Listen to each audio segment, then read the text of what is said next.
Salut les gourmands et bienvenue sur Plaisir et Diète dans la même assiette. Aujourd'hui on se retrouve de nouveau dans ma cuisine, donc c'est pour faire quoi? Une recette, et cette fois-ci une recette vraiment pas mal que vous allez bien aimer sur mon Instagram. C'est un chausson aux pommes, ou plutôt les petits apple pies de chez McDonald's mais en version saine. Donc ici je vais vous montrer plutôt une version de chausson aux pommes, parce que j'ai déjà expliqué sur mon site comment faire les apple pies.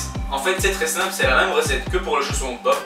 Sauf qu'au lieu d'utiliser toute la pâte pour faire un chausson, on coupe la pâte en 3 et on fait 3 mini apple pies avec. À la place des 260 calories pour un grand chausson aux pommes, c'est 85 calories par petit apple pie de chez McDonald's qui fait environ cette taille là comme ceux de McDonald's.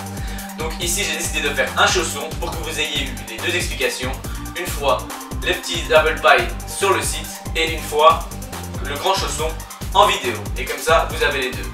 Donc d'ailleurs si vous voulez voir toutes les portions, les ingrédients etc, je vous mettrai dans le lien en description sur le site internet, c'est détaillé sur une fiche etc, donc ça pas de souci. Donc maintenant on va passer en cuisine pour que je vous montre comment on fait tout ça. C'est très simple, l'avantage c'est que c'est bien plus simple que les chaussons de pommes que vous achetez dans le commerce, parce que ceux du commerce sont aux alentours des 350 à 400 calories. Et pourquoi? Parce qu'il y a du beurre, il y a du sucre, etc. Donc ici j'utilise pas de beurre, pas de sucre, à part le sucre qui est déjà dans la pomme, et un peu d'édulcorant, mais ça vous verrez par la suite. La farine qu'on utilise, vous utilisez celle que vous voulez, vous pouvez prendre celle qui est la moins transformée possible. Personnellement j'ai pris de la farine normale, mais il y a plein de sortes de farines qui existent, farine complète, farine d'avoine, farine d'épeautre, il y a plein de sortes de farines qui peuvent avoir des meilleurs bienfaits pour la santé, donc vous pouvez utiliser celle-là. Par contre je ne suis pas sûr que la farine de coco fonctionne. Si vous le faites, dites-le moi en commentaire. On arrête de parler et on va en cuisine. Comme ça je ne vous fais pas perdre plus de temps et on découvre les ingrédients pour la recette.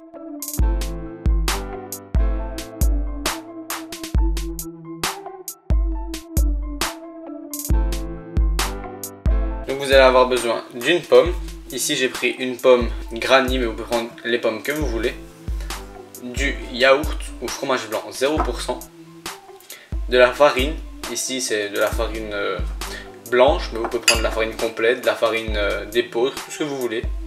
Il y a de la maïzena, c'est de la farine de maïs. C'est important pour les pommes. Il y a du jus de citron, ici c'est du jus de citron industriel, mais vous pouvez très bien prendre un jus de citron fait maison. C'est encore mieux d'ailleurs. Ici il y a de l'édulcorant liquide, mais vous pouvez prendre du en poudre. Moi je prends celui-là parce que j'aime bien et il est facile à doser. Et ensuite il y a de la cannelle, mais ça c'est optionnel. Premièrement vous allez prendre la farine et vous allez mettre dans le mixeur ou le food processor, ou bien encore dans un bol si vous n'avez pas de mixeur. Donc ici c'est un food processor, c'est à dire qu'il y a une double hélice qui va permettre de battre la pâte jusqu'à ce que ça soit la texture qu'on a désirée, et du coup il ne faudra pas se fatiguer. Donc on va faire ça. Vous pouvez très bien le faire avec un bol et une spatule, ça fonctionne très bien aussi. Donc vous mettez la farine. Ici j'ai mis 45 grammes. Donc il y a 50 grammes en tout, mais les 5 grammes qui restent on va les mettre pour étaler la pâte par la suite. Ensuite, une fois que c'est fait, vous rajoutez un petit peu de jus de citron. Ici, dans la farine, j'ai aussi rajouté de la poudre à lever, aussi appelée levure chimique, pour que ça monte bien. Mais c'est facultatif, si vous n'en avez pas, ne vous tracassez pas, c'est pas trop grave. Ensuite, vous prenez le yaourt ou le fromage blanc. 0% c'est mieux, comme ça c'est moins calorique. Ici, je mets un petit peu d'édulcorant. C'est mieux pour la pâte, sinon elle va avoir un goût assez fade. Maintenant on va aller mixer tout ça.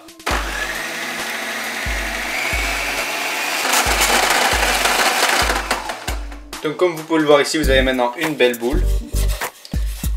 Elle se décolle assez facilement. Donc maintenant que la boule est faite, ici vous voyez, elle colle pas, c'est parfait. On a la bonne quantité de farine, bonne quantité de fromage blanc, etc. Maintenant, on va la mettre dans le plat et on va la laisser reposer au frigo pendant le temps qu'on cuit les pommes. Donc, premièrement, nous allons peler la pomme. C'est un peu lent. Est-ce que si je claque des doigts, ça se fait en 2 secondes? On va essayer ça. Ah ben voilà, elle est faite, parfait. C'est ce que je voulais. Pas plus difficile que ça, il suffit de claquer des doigts et c'est fini. Donc maintenant on va couper la pomme en petits morceaux et on va la mettre dans une poêle pour qu'elle cuise.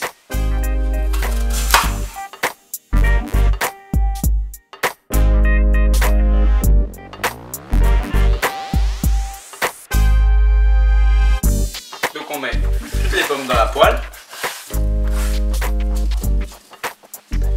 On met sur feu moyen fort, donc ici moi c'est jusqu'à 9, donc je mets sur 7 plus ou moins. Ensuite je vais rajouter 50 ml d'eau.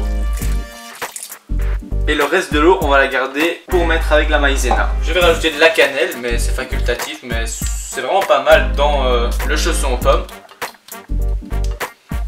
Voilà. Maintenant on va recouvrir et on va laisser cuire. Donc maintenant on va mettre 10 g de maïzena, ce qui fait une bonne cuillère à café. Voilà. Avec ceci, le reste de l'eau. Et on va mélanger tout ça pour que ça forme un mélange homogène liquide. On va rajouter l'édulcorant dedans.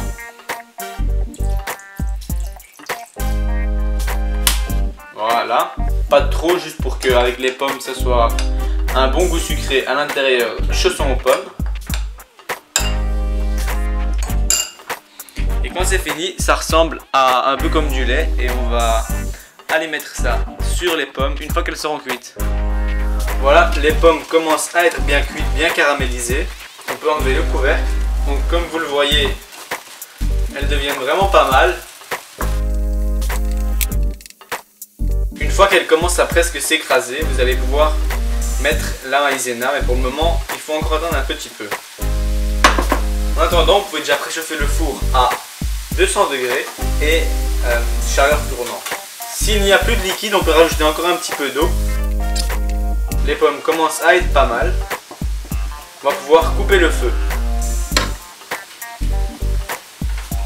Si vous voulez, vous pouvez prendre une petite fourchette comme moi et écraser un peu. Comme ça, vos pommes ont plus une texture de compote et vous gardez quelques petits morceaux.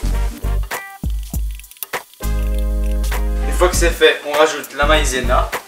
Mélangez bien une fois avant pour être sûr qu'elle soit bien délayée. Et on rajoute la maïzena. Après avoir coupé le feu bien sûr. Et maintenant on mélange tout cela. Ce qui va former une compote un peu compacte pour que ça ne coule pas dans le chausson de pomme pendant la cuisson. Mélangez bien pour que ça forme une bonne pâte. Voilà. Maintenant c'est fait. Et on va passer à la pâte. Pendant ce temps, laissez refroidir la compote, enfin l'espèce de compote de pommes dans un plat. Et tout cela au frigo pour que ça refroidisse et du coup que ça ne fausse pas la cuisson de la pâte. Donc pour la pâte, soit vous utilisez le plan de travail avec de la farine, soit vous faites comme moi. Ici c'est une plaque anti-adhésive sur laquelle je vais mettre la boulette et du coup elle ne va pas coller parce que c'est anti-adhésif comme le nom l'indique. Donc malaxez une fois la boule et on va la rouler soit avec une bouteille en verre si vous n'avez pas de rouleau à pâtisserie ou avec un rouleau à pâtisserie. Ici vous avez le choix, soit vous faites une pâte, une grande comme celle-ci, soit vous en faites 3 petites. Dans ce cas vous coupez la pâte en 3 et vous faites 3 rectangles qui vous permettront de faire 3 petits chaussons aux pommes un peu de la taille de ceux de chez McDonald's. Mais pour ma part aujourd'hui je vais faire un grand pour vous montrer comment on fait aussi les grands.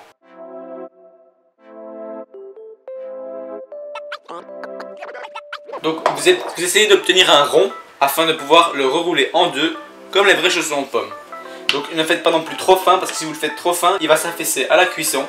Et s'il s'affaisse à la cuisson, ce sera pas terrible niveau visuel. Et ça risquera de faire des trous. Et donc ce sera pas terrible. Voilà, cette taille là c'est pas mal, plus ou moins la taille d'une main. Comme ça vous avez l'idée de quelle taille ça doit plus ou moins faire.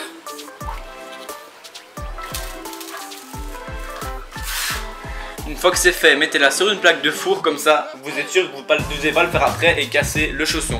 Donc ici on rajoute les pommes sur un côté, faites-le petit à petit, c'est mieux. Donc n'en mettez pas sur le bord parce que c'est là qu'on referme. Comme vous le voyez, il va être bien garni, ça va être excellent. Faites quelque chose d'un peu compact, comme ça va bien tenir et ça risque pas trop de couler. Une fois que c'est fait, vous prenez l'extrémité qui est ici, vous essayez de la décoller délicatement et de venir la recoller au-dessus. Comme ceci. Maintenant, faites attention à pas qu'il y ait de la pomme qui sorte. Vous venez coller un petit peu avec vos doigts d'abord, en repoussant un peu la pomme vers l'intérieur. Vous venez tirer un peu pour être sûr que ça ne coule pas. Et pour être sûr de ne pas faire de trou une fois qu'on va envoyer la fourchette pour faire les petites marques. Maintenant, on va venir faire les petites marques bien connues des chaussons aux pommes. Poussez bien un peu ici l'intérieur pour être sûr que ça ne touche pas la pomme quand vous allez faire les marques. Et soyez délicat pendant que vous faites les marques. Vous ne devez pas enfoncer trop, vous appuyez juste un petit peu. Voilà, vous pouvez pousser un peu pour que ça donne quelque chose de beau et qu'il y ait une belle forme. Et maintenant, on envoie ça au four, ou bien vous pouvez rajouter un peu de jaune d'œuf sur le dessus pour qu'elle soit bien dorée. Pour ma part, j'ai battu un œuf et je vais l'étaler avec le pinceau un peu dessus. Il y a environ 10 grammes d'œuf ou même pas qui vont être utilisés. Donc ça n'apporte pas beaucoup de calories. Si vous voulez, vous pouvez employer que le jaune, mais c'est plus calorique et en plus la couleur n'est pas plus belle, elle est assez spéciale, c'est même très brun. Ici, ça va faire une couleur assez belle, vous verrez ça à la fin de la cuisson. Donc on en met un peu partout. Et le reste de l'œuf, vous pouvez l'utiliser pour vous faire une omelette ou quelque chose comme ça par la suite. Maintenant, on va aller mettre tout ça au four.